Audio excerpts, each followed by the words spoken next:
So ಆ ಒಂದು ವಿಡಿಯೋಗಳಲ್ಲಿ ನಾನು ಫುಲ್ ಹೇಳಿದ್ದೀನಿ. ನಮಗೆ ಸೇವಿಯರ್ ಅಂದರೆ ನಮ್ಮ ಒಂದು ಎಲ್ನಿನೋದಿಂದ ಸೇವ್ ಮಾಡೋದಕ್ಕೆ ಭಾರತ ದೇಶವನ್ನು ಅಥವಾ ಕರ್ನಾಟಕವನ್ನು ಅದು ಸಾಧ್ಯ ಇರೋದು IOD, Indian ocean dipole index ಅಂತ ಹೇಳಿ.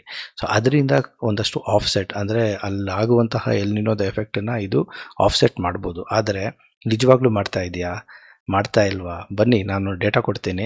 ಸೊ ಹೆಂಗೆ ಹೇಳಿದೆ ನಾನು 2027ರಲ್ಲಿ ಡ್ರಾಟ್ ಅಥವಾ ಬರಗಾಲ ಬರಬಹುದು ಅಂತೇಳಿ. ನಾನು ಫಸ್ಟ್ ಅದನ್ನು ಕ್ವಿಕ್ಕಾಗಿ ತೋರಿಸ್ಬಿಡ್ತೀನಿ. ಆಮೇಲಿಂದ ನಾವು ವರ್ಲ್ಡ್ ವೈಡ್ ಏನು ನಡೀತಾ ಇದೆ ಮತ್ತು ನಮ್ಮ ರಾಜ್ಯದಲ್ಲಿ, ನಮ್ಮ ದೇಶದಲ್ಲಿ ಏನು ನಡೀತಾ ಇದೆ, ಮುಂದಿನ ಒಂದು ಬರುವಂತಹ ತಿಂಗಳುಗಳಲ್ಲಿ ಫೋರ್ಕಾಸ್ಟ್ ಏನು ಆಗಬಹುದು ಅನ್ನೋದನ್ನು ಡೇಟಾ ಇಟ್ಕೊಂಡು ಹೇಳೋಣ. ಸೊ ಬನ್ನಿ ನೋಡೋಣ.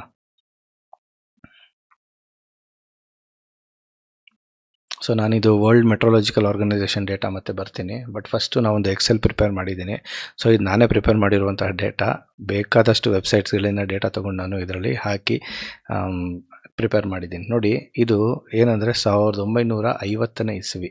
1950ನೇ ಇಸವಿಯಿಂದ ಇವತ್ತು 2026. ಸೊ ಇಲ್ಲಿಯವರೆಗೂ ಕೂಡ ಮಳೆಗಾಲದ ಒಂದು ಡೇಟಾ ಅಥವಾ ಮಳೆಯ ಒಂದು ಡೇಟಾ, ಮಳೆಗಾಲ ಅಲ್ಲ, ಫುಲ್ ಮಳೆಯ data through out the year ಅದನ್ನು ಪ್ಲಾಟ್ ಮಾಡಿ ಇಂಡಿಯನ್ ಓಷನ್ ಡೈಪೋಲ್ ಇಂಡೆಕ್ಸ್, ನಮ್ಮ ಒಂದು ಭಾರತದ ಕೆಳಗಡೆ ಇರುವಂತಹ ಸಮುದ್ರದ ಒಂದು ಇಂಡೆಕ್ಸ್, ಮತ್ತು ಎಲ್ ನಿನೋದ ಇಂಡೆಕ್ಸ್, ಮತ್ತು ಕರ್ನಾಟಕದ ರೈನ್ಫಾಲ್ನ ಒಂದು ಲಿಂಕ್ನ ಕೊಟ್ಟು ಬರಗಾಲ ಹೆಂಗೆ ಬರುತ್ತೆ, ಯಾವಾಗ ಬಂದಿದೆ, ಏನು ಪ್ಯಾರಾಮೀಟರ್ಸ್ ಇಟ್ಕೊಂಡು ನಾವು ಹೇಳ್ಬೋದು, ಹಿಂದೆ ಆಗಿರೋದು ಮುಂದೆ ಆಗುತ್ತಾ.